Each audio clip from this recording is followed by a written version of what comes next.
Before we get into the video, I wanted to share a special tool that David and I have been using for over 2 years to manage our inventory on Amazon. The tool is called SoStocked, and it is a very powerful tool. It's designed specifically for inventory management. If you're in a physical products business selling on Amazon, you need to be in stock, especially with the inventory restrictions lately. This tool is incredibly powerful. If you're having trouble with inventory management, this might be a tool to help you. SoStocked is partnered with Firing Demand, and they've offered our guests, our listeners, a 30-day free trial. So click the link in the video description to get 30-day free trial. On to the video.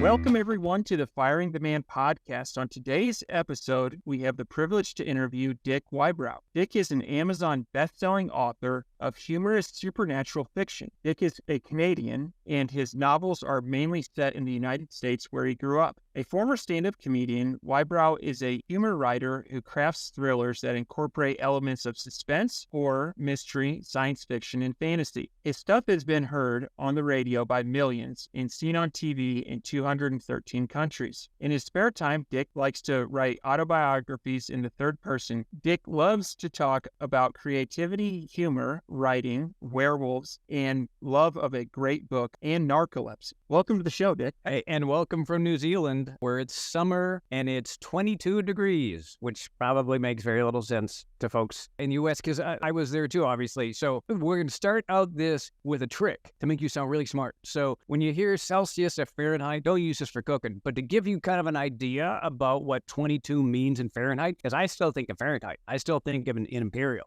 Here we go. Ready? Double the number, add 30. That's basically the simple rule. It's not perfect, but it gives you an idea of conditions. So if it's 22 right now, double that, 44, add 30, 74. So right now it's about 74 degrees here in New Zealand, sunny New Zealand. I like it. I like Look at that. If nothing else, we took something home. Awesome. So to start off the episode, can you share with our listeners a little bit about your background and your path to becoming a best-selling author? Right, that was basically, and you read some of it there, it was my path to avoid proper work. You know, I'd always been somebody who wrote because when my father was a New Zealander, he ended up going to the U.S. in the late 60s because I guess back then they just thought they could, get off the plane smoking, right? And come up there, knock on the door, people let you in, but they have and had a quota system. And they're like, oh, we're filled up on New Zealanders, go to Canada, they'll take anybody. So he ended up going up to Canada, met my mother, but always wanted to be in the U.S. And so when I was 9 years old, we moved down to the U.S. And so here I was, a chubby, red-haired boy with a Canadian accent in the New Jersey school system. So I had zero friends. And so that's where some of the writing started, I think, because I just started creating friends on paper and creating worlds that I felt more comfortable with. And actually, there was an amazing moment that happened in that New Jersey school system that actually clicked me over to humor. But I always had been a bit of a fan of humor. Then, moved all the way through the Midwest and everything with my father. At the time, I always thought that, oh, cool, we're moving to a new place. It's very exciting. And I found out only later, as an adult, it was because my father kept getting fired. It's just the nature of the industry that he was in. And I was like, well, we're moving to a new place. Boy, our parents really look tense. Oh, it must be because of the move. And so we spent most of our time eventually landing in Edina, Minnesota, just outside of Minneapolis. And then from there, like I said, I was doing a lot of the writing stuff. And it was the sort of thing where this is back pre-internet, back in the old days. And so you would send out your short stories to these various places. And you would put in there an SASC, self-addressed stamp envelope, so that when you put the stamp on there, put in the envelope, send your story, send it out. That way, when the rejection came back, you were paying for it. That's all that did. But it would take months and months and months. And so in my head, this moment made sense. So it took so long to try and get something published. Why don't I write something and then go on stage? Because this made sense to me. Because then that meant that night I was published. And so it wasn't a great desire to get up and do stand-up comedy. It was just so that I could write something. It was stories, not short stories like I was sending out to these various places, but it was stories because I was a big fan of storytelling comedy. And so I would write these little stories and get up on stage, and each night I was getting published. And that turned into a stand-up writing, initially, a stand-up writing career. Not right away, obviously, because when I first started doing it, I was awful. I remember 5 minutes, man. It's like there is a bending of time and space when you're on stage and no one's laughing. That 5 minutes is a long time. But 22 seconds of that, I got a laugh. I got some chuckles out of people. And so and this kind of became a bit of sort of a seed of what I do today. You just take the thing that's working, get rid of everything else that isn't. And that has actually really served me over the years of creativity and other places as well. So I had 22 seconds. I had 22 seconds, and I built that up into a minute, 5 minutes, 10 minutes, and I eventually had myself 45 minutes. I could do a headlining gig. And then I eventually got into radio. Transferred that because the market in stand-up changed a bit, where fewer and fewer people were coming out to clubs because stand-up was all over television. It was shown popping up everywhere on USA Today, on A&E and everything. So I got into radio, did that for about a dozen years, transferred off, and I got into television. And of course, you go from radio, I want to do TV. Let me do one of the biggest networks on the planet. I happened to be in Atlanta at the time because I had just done a rock show in Atlanta. I was like, let me go try work for CNN. Of course, they're not going to hire me. I don't have any TV experience. They hired me. Why would they do that? I think sometimes when you come into a scenario where you're like, I can do this. I know I can, even though you don't feel that way, you should have put on airs. Of course I can do it. Not arrogance, just confident. And they were like, well, obviously he can do it. You take a look at him. He knows what he's doing. And I had no idea. And I did that with CNN for about 10 years. Then 11 years ago, we moved to New Zealand, and I did 7 years here doing 7 o'clock p.m. comedy news live program. So the comedy stuff really came in handy. And then in December, our show got canceled, even though the ratings were very high. Record ratings. It didn't matter because television as a paradigm has changed. Ratings don't matter like they used to. And so as of December 1st, this past year, I am now full-time writing. Excellent. So what a crazy journey so far, and well-traveled all around the U.S., New Zealand, Canada, stand-up comedy, which I think takes a lot of guts to get up and do stand-up comedy. It sounds like it honed your writing ability. It got your stage fright, speaking, public. It honed a lot of your skills. Going to radio, going to TV. I mean, pretty incredible. And so now you've landed in writing. And so for anybody on our YouTube channel, you can see in the background there, the book covers that we're getting ready to talk about are hanging up on Dick's wall. And so let's talk about the most recent book series, Wolfware series. I believe there's 4 of them. And maybe can you give like a 30-second brief on each one and kind of share with the listeners? I can, and trust me when I say this, I'm not a big monster book guy. I never set out to write a monster book. But basically, Kane's about this wolf who gets bitten by this infected man out in the woods. The next day, he wakes up human. A 6'7" French Canadian, by the way, because I thought that was funny. But when the full moon comes out, he turns into a werewolf. But depending on the moon phase, he'll turn into a dog. And then, so the story basically, the arc is basically about Kane trying to find out the secret behind what transformed him, trying to find that secret, find this guy who bit him so he can transform back into a human, back into a wolf, because he wants to be able to run through the woods and be naked once again like he used to. I mean, he could do that as a human, but he'd probably get incarcerated. And he's up in Canada, a very good chance he'd probably get frostbite. I'm very unfortunate for us. So this whole story is about Kane trying to find this with help from this woman named Imelda. The whole story is about them trying to find out how to transform him back into a wolf. I like it. And so the whole story is broken down into 4 books. Number 1 is a bestseller on Amazon right now. Number 2 was recently released. Number 3 is either released or will release soon. Is that true? 3 has been released. It just came out at the end of December. 3 is out just a few weeks now, and 4 is coming soon. 4 is coming out in April, and about a third of the way done with that. The 5th one will be coming out shortly after that, because I've got readers saying, like, I don't want to wait 4 whole months. It's like, that's fast. Take a look at Game of Thrones. He's taken years to finish that series. It's been years since he published a book. I did 3 books in 1 year, but they want it, so I'm getting it out. What's fun, too, is the audiobooks come out here. First one comes out on January 16th. So that's really exciting for me, because I wrote a picture because I was still doing the television gig 10 hours a week. So I was getting up at 4:30 in the morning and writing this series in 1 quarter, because this looks nice and fancy behind me, because my wife made all this because she has design talent. But I'm in a garage. I'm in a 2-car garage. There's carpeting on the floor, because that's kind of what they do in New Zealand. Housing shortage, I guess, so they turn this into a room. So my domain is 1 quarter of a carpeted garage. The rest of this, that's all hers. This is all, in fact, I got a gate that's around me. That's to prevent the dog from getting in, but I feel like I'm a bit of a cage. I created all that here, and it's exciting for me. Like I say, I did this in Auckland, New Zealand, 4 or 5 o'clock in the morning, and now I've got these 2 Hollywood actors that are putting their voice and their talent into this for the audiobook. I can't wait to hear it. Oh, I can't wait. It's going to be really thrilling and probably emotional to hear these characters come to life. So the audiobooks are released and you had them, they're narrated by... So yeah, the audiobook, the first one's coming out January 16th. The next one comes out in February. The third one will come out shortly after that. We're negotiating the 4th and the 5th books right now. So yeah, that should all be coming forward. So can we dig into your creative process and what, when you're sitting down to write a book, is there anything that you're doing beforehand, or do you have any rituals or routines that helps you get into that focus where you can go in and do some good writing?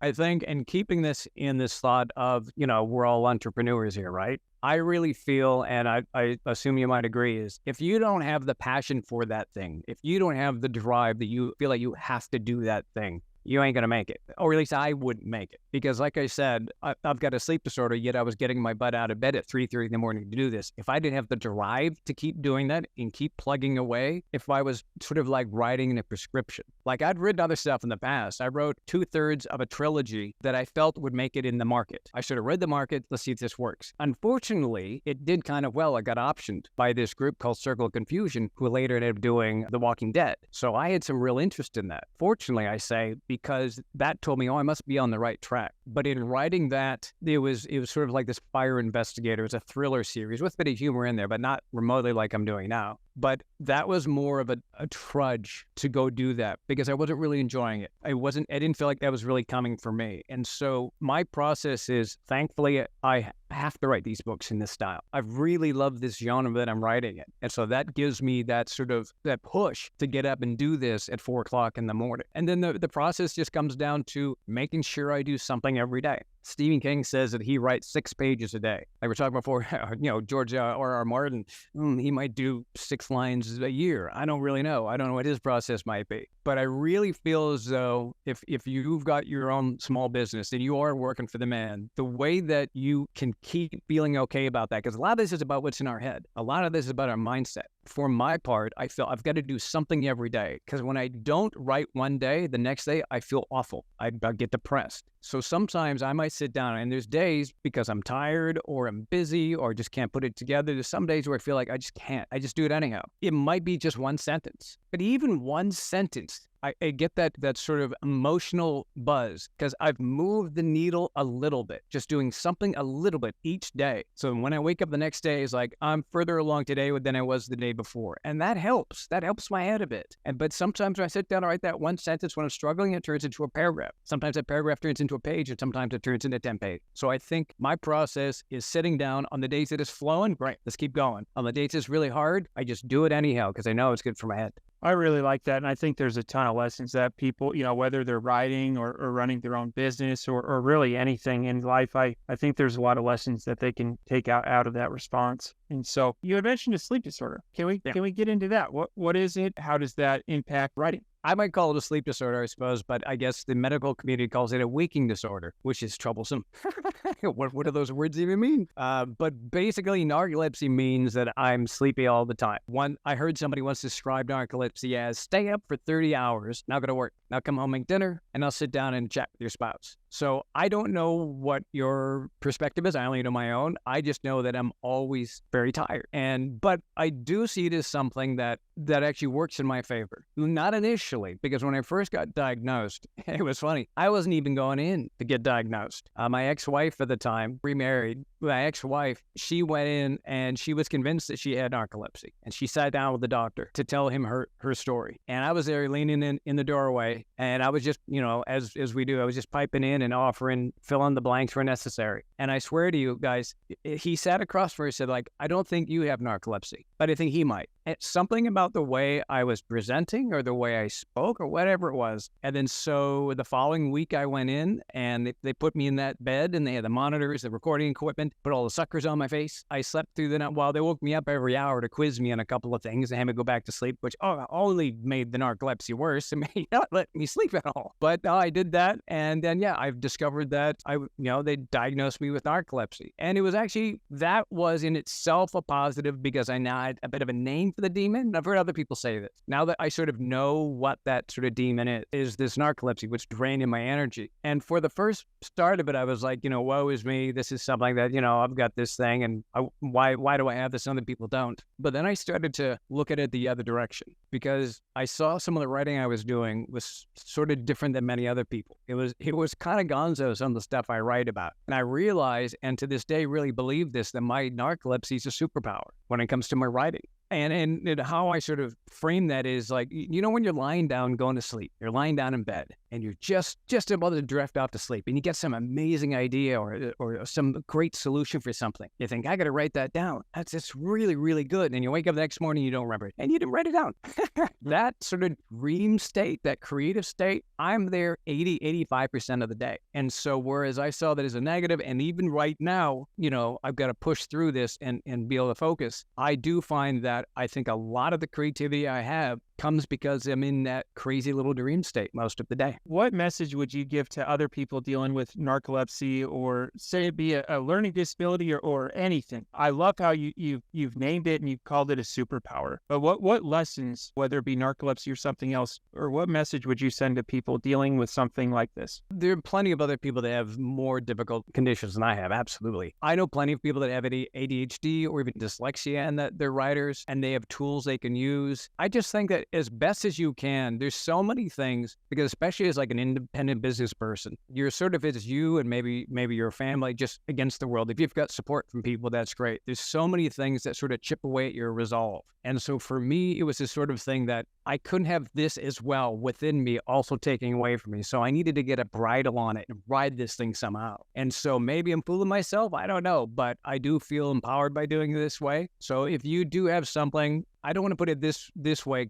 because I don't want to judge anybody, but I never want to use my narcolepsy as an excuse not to do what I love or what I want to do. So I think if you're feeling that this becomes your excuse not to do it, try and turn it around. Don't give yourself excuses, because there's plenty of people out there, not to be negative, there's plenty of people out there that are just overjoyed if you fail. Your boss would love to see you not succeed because he loves you working for him. So you just kind of push against that. You keep pushing against that. And if you can find some way to take what you have, who knows, when it comes to, like in my case with an narcolepsy, if I can use this to create stories, and my stories are a bit nuts. I admit when I'm creating them, they're pretty off the rails. In the editing, they kind of get more honed into something that in the shape of a story. But if you can use it in some way instead of being something that detracts from you, I think it really helps your head. Yeah, no, that's powerful. And I really like that mindset of kind of using that as a superpower. I want to pivot into your writing. So you're an expert writer. You've been writing for a while. Dave and I are in e-commerce. A lot of listeners are in e-commerce. And so we write a lot of copy for sales. We're in physical products business. So we kind of explain what our products are, how it's going to help the shoppers, why they need our products, all that. As you're writing in your writing process, how do you craft your journey and kind of grab the reader and take them through that to evoke emotion or something that you kind of carry them through? How do you do that?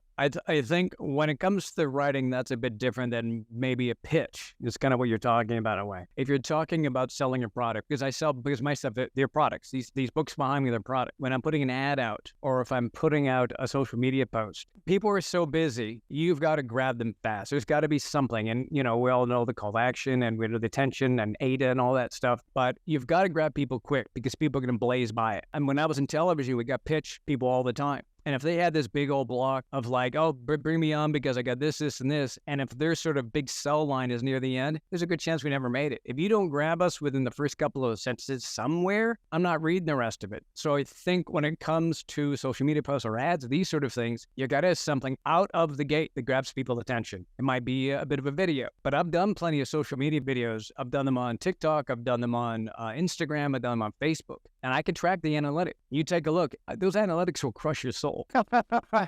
Yeah. You put out that minute and take a look at it. Everybody bailed at 7 seconds. And then your head goes, okay, I got to grab them that 7 seconds. What can I do? So I've got one. I came up with this idea. From what I understand, at least within Podium Audio, people haven't done this before. I ended up going, because I've got the audiobook coming out on the 16th for Kane. I ended up interviewing my narrators. I spoke to Tim Campbell, who plays Kane, and I ended up speaking to Marie McCann, who plays Imelda. And so I took what they were saying about the story, stories and the characters and turn those into short little social media pieces. And I noticed that one of the lines that Tim said was that really stuck with people was, he goes like, not all French Canadian werewolves are the same. When you hear that line, you go, what's he going to say next? What in the world is he talking about? And so that's what I mean. So paying attention to some of those analytics. Now, a good number of my videos, when I've got both of them speaking, they start with that line because I know I've got them at least hooked when they first see that line to carry through. So I think when it comes to anything with e-commerce, any sort of pitches, and we all know this, you got to grab them quick. The writing side of it is a bit different because I grab them and then move on. I still have a bit of a sale with that, especially when people are first starting the book, if they're pulling off like Kindle Unlimited or something. I've got to grab them early on. So I do what a lot of people do for the most part. I start sort of midway into the action and I sort of go back. But it's the same sort of thing. You got to grab people quick. There's so much stuff that is out there trying to compete for their attention. And anytime you might have put the most beautiful Instagram video together, if you don't nab their attention early, it's just not going to deliver like you want it to. A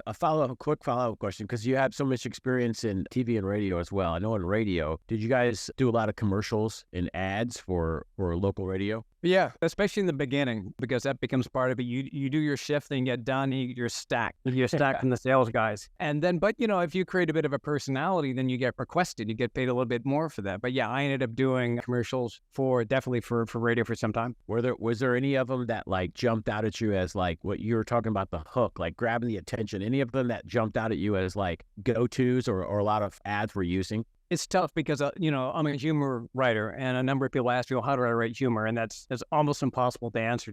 I mean, there are answers for that. Yeah. But I think it goes back a little bit sometimes to just grabbing attention. And one that sticks out was in your neck of the woods when I was working for KESM in El Dorado Springs, Missouri. And all I did was I just took their telephone number and I messed around with it. And it was just like, I guess the request from the person who owned the business, they just wanted people to know the telephone number. And that was kind of like for the 30-second ad, that was the guiding sort of spirit of it. So I had this sort of manic thing I wrote out with a telephone number, and the whole thing was just about, okay, it starts with a 6. So 6 is good because, and I did this whole thing of like, let's get to the end of the telephone number using these goofy mnemonics, right? This idea of like, make it a bit of a game all the way through. And they went gangbusters with that. In fact, they ran that ad for I left the station after a year. They ran that ad for 5 years later. And it was just something a bit different. It just was, I think the energy helped because I injected a lot of energy into it. But just this idea of rather than saying, hey, buy my stuff or come to our restaurant, the whole ad was about memorize this telephone number for this incredible restaurant. And it worked because when you started to hear the first one, you kind of like, where is this about to go? And people hung into it. It's difficult with radio. There's sort of a figure that was used for many years. People listen with about 20% of their attention because they're driving around and working the yard, doing whatever. And something like that, I think, grabbed that attention. I sort of made a bit of a promise, right? I made a promise at the start, 7-digit number, here's your first digit. You kind of want to hear how the other 6 are going to go. And so you create that from the start, that here's the arc of what this 30 seconds is going to happen. Pay attention to the end. And I think if there's some way to be able to transfer ideas like that into what we're doing, they do seem to pay off. When you create that expectation at the start, make sure you pay off, but create that expectation at the start to keep people watching. You see it on TikTok videos every now and then. You can't do this style too much, but there'll be like a little banner that says, I'm like, oh, the time I met Kim Kardashian, and you see the person going through the line. Well, let me see you meet Kim Kardashian. And then you get to the end and it's a poster. Okay, well, that is fine. And yeah, and you're going to get all these different views, but I'm not going to trust you again. I'm not going to go back to you. So there are ways to get those views, but you got to make sure you're meeting that expectation. Like a suspense, but you got to deliver. Yeah, you got to deliver. You really do. And it doesn't have to be a huge delivery. All it was, like when it was that telephone number one that comes to mind, all that was just, I just cut to the 7th digit and it was fun. That's all that was. But it worked. You got to make sure when you make, and it's the same thing with my writing. There is sometimes implied, or sometimes it's pretty much on the page, there's a promise to the reader. And I got to make sure I hit that expectation in some way. Or you lose them. So, Dick, what's next? Are you working on any books that you can share? I've always got ideas.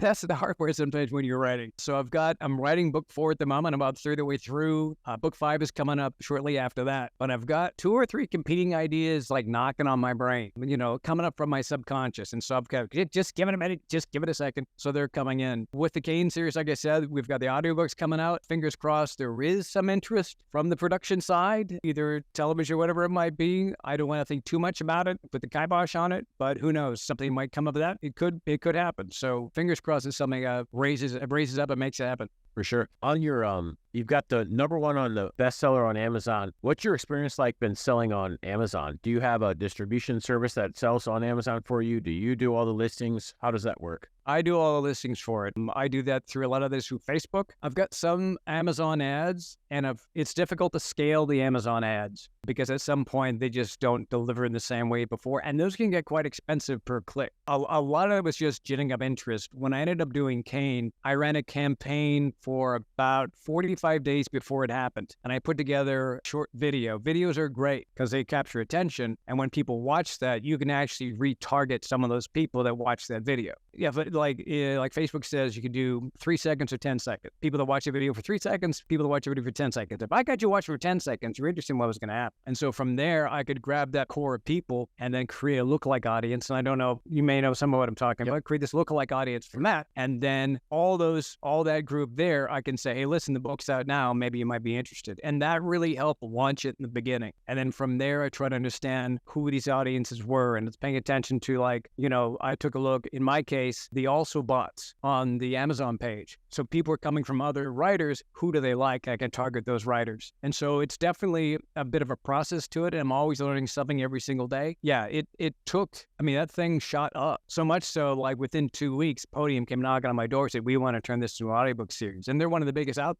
And then about 10 days after that, another big audiobook service came out. So yeah, it really got into a wave. And, a lot of people talk about try and predict the market, which I tried that many years ago and had, like I mentioned, sort of like improper success with. But right now I take a look around, and maybe because it's my own algorithm on Facebook or whatever it might be, there seems to be a fair number of werewolf stories out there. So maybe, who knows, maybe I'm hitting a bit of a wave. So we'll see how things go. No, that's cool. And so it sounds like, so you've got the Amazon, and then you're using Facebook ads to drive traffic over to them, and you've created some lookalike audiences. It's also pretty cool that you have multiple books in the series. So like if someone bought book 1, they're going to be interested in book 2, 3, and 4. So you can retarget them for future books. Yeah, that is, the read-through rate is really good on this series. I read another series that had a pretty good read-through rate. This one it's somewhere up around 45%, which is mind-blowing. And I think all that comes down to, with all the marketing aside, just writing a story that catches people's attention. And like I said, making sort of that promise at the beginning. And one of the implied promises of my stories, or I'll just outright say it, is the good guys will always win. There's enough negativity out there that I promise the good guys will win in the end of the story. And in fact, I had an amazing email from this woman. This is one of the most beautiful things. A few weeks ago, this woman, she was having a hard time because her dad was kind of sick and things weren't going really well at work. And so she said to me, with all this going on, she emailed me, with all this going on, she said, I knew that at night I have a couple hours in their world. And I knew whatever trouble they were getting into, they'd work their way out of it. And so it was my little island of joy that I could do. What an amazing thing. What an amazing gift that she felt that she was getting. But people tell me that I created that for somebody. That's really, really powerful. And part of that, like I said, is sort of making that promise that things will work out in the end. It might not work out how you think. It might not work out how I think, because I have no idea what these characters are doing sometimes. But in the end, things will work out. So that's very motivational. So does that, when you hear stories like that, does that keep you like motivated to push through when it's those tough days, like you mentioned earlier? You're having a tough time writing those kind of stories. Are those motivate you to write more books? Yeah, you take your fuel where you can, right? Because you've got plenty of detract. And even some of your frenemies are out there go, oh, I hope it does well. I've even used those, and I don't get too much into it, but I had a couple of people that I knew within my media circle when I was doing television that would have loved to see me fail, would have just loved it. I don't know what engendered that. Maybe it's because of the personality types, whatever. And there were times where I used this woman's story as something that makes me feel great and something that can power me. I use that negative stuff too, because I lay there in bed at 4 o'clock in the morning going, oh, I just can't get up and do it again. All I would think, I was like, boy, they would be so happy for me to say that. Those frenemies of mine would be so happy if I didn't get up and start writing today. And so I take that negativity and turn around and think, I'm going to get up to prove them wrong. And so that is, I think you can use some of those negative people too. They can be kindling for your fire. Chuck them on there and help them inspire you to prove them wrong. Absolutely. I know someone else who uses that as inspiration as well. Very nice. Ken, should we dive into the fire round? Yeah, let's do it. Dick, anything else we want to cover before we go into the fire round? No, man, I'm all yours. You let me know where we're going. All right, let's do it. So the fire round, we take all of our guests, we run them through the ringer. It's called the fire round. It's a series of 4 questions, and they're very simple and easy and fast. It's rapid fire. Okay. Are you ready? Here we go. Yeah. What is your favorite book? Hitchhiker's Guide to the Galaxy. Nice. I like that one. What are your hobbies? Making my wife happy. That's a great one. Really important. Yes, very important. What is one thing that you do not miss about working for the man? Putting all my heart and soul, effort, and health into somebody else's business. I mean, now I put into my own business, which I love. That's awesome. Last one. What do you think sets apart successful entrepreneurs from those who give up, fail, or never get started? We talked a little bit about this earlier. I think it's just finding that thing you have to do. Find that thing you're most passionate about. Find that thing that will, no matter how much you get drained, the tank is always going to have something in there. For my part, I feel this way. Don't sort of seek out, I think this might work. Find that thing you really have to do, really want to do, and you're always going to have the energy to keep pushing and pushing. And eventually that immovable force gets the hell out of the way. Excellent. Excellent advice. Absolutely. Dick, I want to thank you for being a guest on the Firing the Man podcast. If people are interested in purchasing any of your books, we'll be sure to put links to those in the show notes. If anyone's interested in following you and any future publications, what would be the best way? Just go to the website. My name, DickWybrow.com, is the easiest way to find me. Awesome. And we'll post that in the show notes as well. Dick, thank you so much for your time today, and we're looking forward to staying in touch. Thank you both, and good luck to everybody. Thanks for watching this video. If you got some value out of this, would you please hit the like and subscribe button? This is a free way to support the show, and it really helps us build our audience.